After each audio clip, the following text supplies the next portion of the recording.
সম্মানিত দর্শক শ্রোতা, পরম সৃষ্টিকর্তা যিনি অসীম দয়ালু, শুরু করছি তার নামে। আজকের বিষয়টা হলো, ভারত এমন ভয় পাইছে, সেই ভয়ের কারণে এই বাংলাদেশে ডক্টর মোহাম্মদ ইউনূস সকল কূটনৈতিকদেরকে ডেকে আনছে, সব গাঠিগুটি গোল করে বাংলাদেশে চলে আসছে। সে বিষয়ে একটা আলোচনা করছি।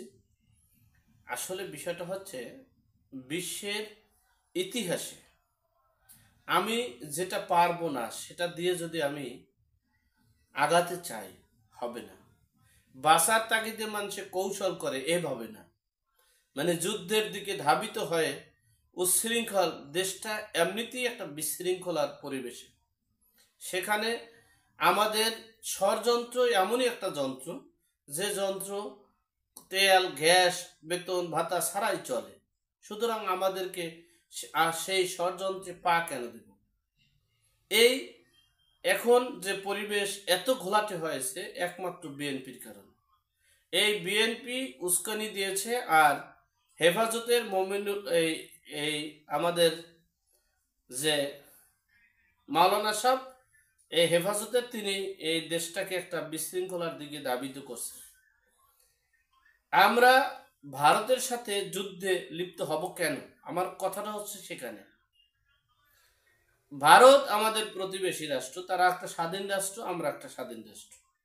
আমরা আমাদের অস্তিত্ব টিকিয়ে রাখবো, আমরা আমাদের মতো করে দেশকে, দেশের সার্বভৌমত্ব রক্ষা করব, দেশের আইন শৃঙ্খলা মানে সুষ্ঠুভাবে যাতে আইন চলে এবং সকল অপরাধী, কোনো অপরাধী যেন ছাড় না পায়। আমি আজকে অপরাধীকে ছাড় দেব, আজকে আমি সময় পেয়েছি, সুযোগ পেয়েছি, এই দিনের দিন নয়, আরো দিন আছে। এই দিন নিয়ে যাব সেই দিনের কাছে। ছোটবেলা কবিতা পড়ছেন না? এই দিন দিন নয়, আরো দিন আছে, এই দিন নিয়ে যাব সেই দিনের কাছে। সুতরাং আমি কেন অপরাধ করব? কেন আমি এই দেশটাকে একটা বিশৃঙ্খলার দিকে ধাবিত করব? আজকে দেখেন, ভারত আমাদের সাথে ষড়যন্ত্র করতেছে, এটা আমরা বুঝতে পারতেছি, বুঝলাম। আমরা কেন এই বাংলাদেশে হত্যাকারীর বিচার হয় নাই? পুলিশ ঝুলিয়ে রাখা হয়েছে, হত্যা করে ফ্লাইওভারে ওভারব্রিজের সাথে ঝুলাই রেখে জুতা পিটে করা হয়েছে, তার বিচার হয় না। এই দেশে প্রতিনিয়ত মব কিলিং হচ্ছে, পাড়াইয়া হত্যা করা হচ্ছে, তার বিচার হয় না। যে দেশে 28টা, এই যে সুনামগঞ্জের 28টা ঘর লুটপাট করে ভেঙে চুরমার করেছে, কই একজনও গ্রেপ্তার হয়নি। সেই দেশে চিন্ময়কে আমরা কেন গ্রেপ্তার করে দেশটাকে একটা, চিন্ময়কে গ্রেপ্তার করা মানে হচ্ছে ওর কোনো অপরাধ নয়, মানে ভারতের সাথে যুদ্ধ কিভাবে করব সেটাই হলো বিষয়। এমনকি আমরা বোর শাড়ি বিগত 16টা বছর এই রুহুল কবির রেজভির নেতৃত্বে আমরা সবাই ছিলাম যে ভারতের কোনো পণ্য আমরা ব্যবহার করব না, ভারতের আমরা দালাল যারা তারা ব্যবহার করবো, আমরা কিছু করব না। সেই লোকের আজকে এই মুহূর্তে বউর একটা শাড়ি যাই দেন, আর 14 গোষ্ঠী এই ভারতের শাড়ি পরে, আমরা তো কিনি না। আমি জীবনেও, আমার পরিবারের জীবনেও ভারতের কোনো কিছু ব্যবহার করিনি। আমার জানা মতে, আমার জন্মের পর আমার জানা মতে আমি ভারতের কিছু ব্যবহার করিনি। অজানা মানে ভুলে মানে করতে পারি। সেই রুহুল কবির রেজভার 14 গোষ্ঠী হলো এই ভারতের দালালি করে দেশটা ধ্বংসের দিকে পতিত হচ্ছে। আজকে ডাকসুর নির্বাচন চাচ্ছে, ছাত্র দল দেবে না, অর্থাৎ তারা লুটপাট করতে পারবে না। অর্থাৎ নির্বাচন হোক, এরপরে ভোট ছাড়াই আমরা ডাকসুর ভিপি হয়ে যাবো। আর এখন তো হইতে পারবে না। বিষয়টা নিট অ্যান্ড ক্লিন। এই দেশটা ধ্বংস করেছে এই বিএনপির কারণে। আওয়ামী লীগ আজকে প্রতিষ্ঠিত হচ্ছে এই বিএনপির কারণে। আজকে এই ভারতের বিএনপির কারণে ভারত থেকে সব গাঠি গুটি গোল করে আজকে কূটনীতিক সব নিয়ে আসছেন। ওই কূটনীতির চাকরি আছে, মেয়াদও শেষ হয় নাই, কোনো কিছুই হয় নাই, তাদেরকে খবর দিয়ে নিয়ে আসছেন নিরাপত্তার জন্য, তোমাদেরকে যে কোনো মুহূর্তে শেষ করে ফেলতে পারে। সেজন্য নিয়ে আসা হয়েছে। তাহলে আমরা যাদের সাথে যুদ্ধে পারবো না, যাদের সাথে আমাদের যুদ্ধের প্রয়োজন নাই, কেন উঠে পড়ে লাগে আমরা যুদ্ধে যাব? কি দরকার আছে? যেখানে দেশের বিশৃঙ্খলা, যেখানে দেশের বিচার ব্যবস্থা ধ্বংস হয়ে গেছে, যেখানে দেশের মানবতা ধ্বংস হয়ে গেছে, যেখানে নিয়ম শৃঙ্খলা ধ্বংস হয়ে গেছে, সেটাকে আমরা কিভাবে রক্ষা করব? কিভাবে একটা ডিসিপ্লিনের মধ্যে আনবো?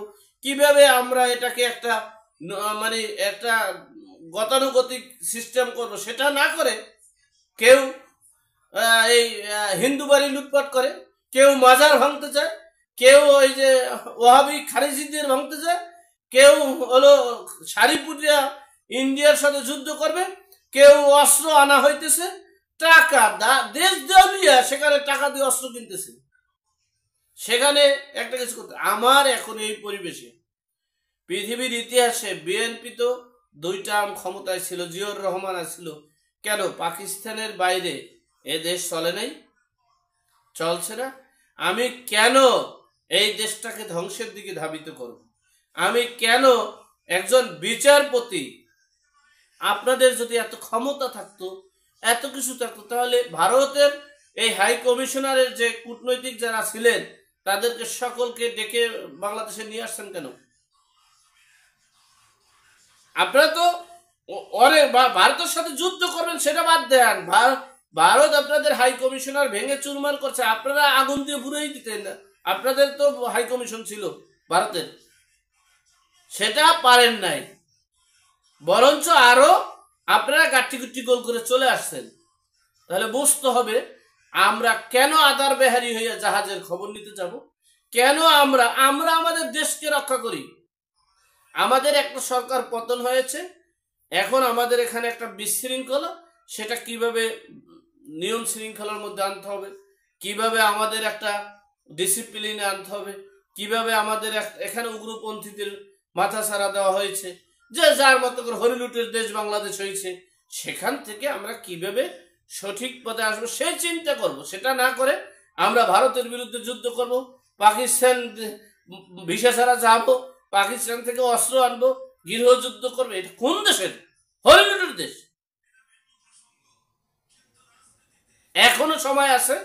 আমরা পূর্ববর্তী সরকারের আবার দেশ শাসন চাই না, কিন্তু পূর্ববর্তী সরকারকে প্রতিষ্ঠিত করেছে বিএনপি জামাত।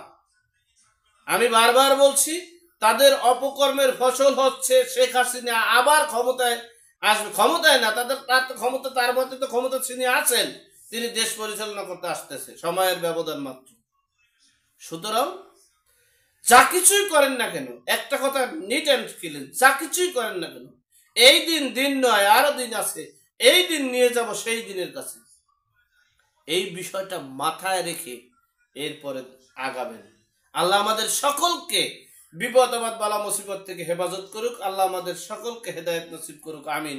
আসসালামু আলাইকুম।